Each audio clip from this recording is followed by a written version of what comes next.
আপনি যদি মুসলিম হয়ে থাকেন তাহলে আপনাকে এটা বিশ্বাস করতেই হবে যে বদনজর সত্য, কারণ এটি প্রমাণিত, কোনো কুসংস্কার নয়। আসুন এ সম্পর্কে জানি। ১. ইউসুফ আলাইসাল্লামের ভাইদের ঘটনা। ইয়াকুব আলাইসাল্লাম তার সন্তানগণকে বলেছিলেন, হে আমার সন্তানগণ, তোমরা একটি দরজা দিয়ে মিশরে প্রবেশ করো না, বরং বিভিন্ন দরজা দিয়ে প্রবেশ করো। সূরা ইউসুফ আয়াত ৬৭। ব্যাখ্যা: তার সন্তানরা সুন্দর, শক্তিশালী ও চেহারায় আকর্ষণীয় ছিল, তাই বদনজরের আশঙ্কায় তিনি তাদের আলাদা আলাদা দরজা দিয়ে প্রবেশ করতে বলেছিলেন, যেন কেউ হিংসা দৃষ্টিতে না দেখে। ২.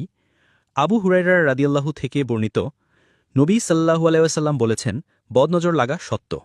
সহিহ বুখারী হাদিস নম্বর 5740, সহিহ মুসলিম হাদিস নম্বর 2187। ব্যাখ্যা: এই সংক্ষিপ্ত হাদিস দ্বারা বোঝা যায় যে বদনজর বা নজর লাগা ইসলামিক দৃষ্টিতে একটি বাস্তব ঘটনা, এটি কল্পনা নয়। রাসূলুল্লাহ সাল্লাল্লাহু আলাইহি ওয়াসাল্লাম সরাসরি এটির অস্তিত্বকে স্বীকৃতি দিয়েছেন। ৩. রাসূলুল্লাহ সাল্লাল্লাহু আলাইহি ওয়াসাল্লাম হতে বর্ণিত, তিনি বলেন, কুদৃষ্টির পার্শ্ব প্রতিক্রিয়া বাস্তব। কোনো বিষয় যদি ভাগ্যলিপিকে অতিক্রম করত, তাহলে কুদৃষ্টি ভাগ্যলিপিকে অতিক্রম করত, এবং তোমাদের অর্থাৎ কুদৃষ্টি সম্পন্ন লোকদের গোসল করতে বলা হলে তোমরা গোসল করাবে। মুসলিম হাদিস নম্বর 2188।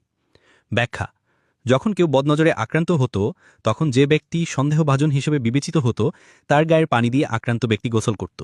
এটি বদনজর থেকে নিরাময়ের একটি পদ্ধতি। বদনজর একটি বড় আলোচনার বিষয়। ভিডিওটিতে সংক্ষিপ্তভাবে কিছু আলোচনা করার চেষ্টা করা হয়েছে, যেগুলো আপনারা ইতিমধ্যে শুনলেন।